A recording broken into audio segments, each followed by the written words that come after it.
ओम श्री साईराम. ओम श्री साई भक्त प्रियाय नमः. सर्व भक्तांना प्रिय असणाऱ्या श्री साईंना आमचा नमस्कार असो. सर्व भक्तांना भगवंत प्रिय असतात आणि म्हणूनच ते त्यांची भक्ती करत असतात. परंतु भक्त कोणास म्हणावायचे? भगवंतांनी ज्याची भक्ती स्वीकारली तो भक्त बनतो. भगवंत म्हणतात, यो मे भक्तः स मे प्रियः, म्हणजे जो माझा भक्त आहे तो मला प्रिय आहे. याचाच अर्थ जसे भक्तांना भगवंत प्रिय आहेत तसेच भगवंतांना भक्त प्रिय आहेत. भगवान बाबा हे जन्मापासूनच सर्वांना प्रिय आहेत. या पृथ्वीवर जन्म घेतल्यावर ईश्वरम्मा, सुभम्मा, लक्षम्मा यांनी त्यांचे प्रथम दर्शन घेतले व त्यांना हे दिव्य बालक प्रिय झाले. बालवयातच मोठ्या बहिणीचा हा लाडका सत्या होता व त्या त्यांचे सर्व हट्ट पुरवित होत्या. थोडा मोठा झाल्यावर दरवाजावर येणाऱ्या गोरगरिबांना अन्न वस्त्र देणारा बालसत्या त्यांचा प्रिय झाला होता. पुट्टपर्तीमधील आपल्या सवंगड्यांना जमवून पंढरी भजन मंडळ स्थापन करून सत्यनारायणाने केवळ सवंगड्यांमध्येच नव्हे तर गावात व आजूबाजूच्या गावांमध्येही लोकप्रियता मिळवली. सर्वजण जणू त्याचे भक्तच झाले.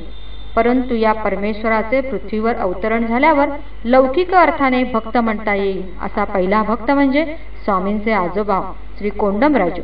त्यांनी स्वामींचे दिव्यत्व प्रथमपासूनच जाणले होते. आपल्याला दर्शन देणाऱ्या सत्यभामेचा श्रीकृष्ण तो हाच हे ते जाणून होते. बालसत्याच्या या गुणांमुळे ते त्यांना चिन्ह गुरु म्हणजे छोटे गुरु म्हणू लागले होते. इतर सवंगडेही पुढे त्यांना गुरु मानू लागले. गावकरी त्यांना ब्रह्मज्ञानी असे संबोधू लागले.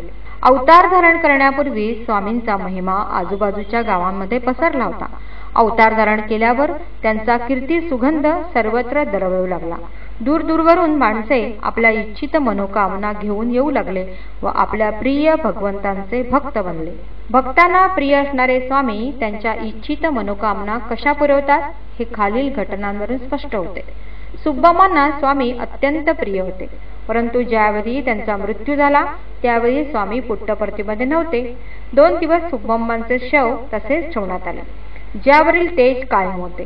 जेव्हा स्वामी तेथे आले तेव्हा त्यांनी आपल्या मधुर स्वरात हाक मारली, सुब्बम्मा मी आलोय. आणि सुब्बम्माने डोळे उघडले. स्वामींनी त्यांचा हात हातात घेतला. त्यांनी दिलेली विभूती व तीर्थ प्राशन केल्यावर सुब्बम्माने देह सोडला. शतायुषी कोंडमराजूंची इच्छा होती की आपल्या मृत्यूसमयी आपल्या लाडक्या भगवंतांनी आपल्या जवळ असावे. जेव्हा त्यांचा अंतसमय जवळ आला तेव्हा त्यांनी ईश्वरामांना सांगितले, माझा अंतकाळ जवळ आला आहे.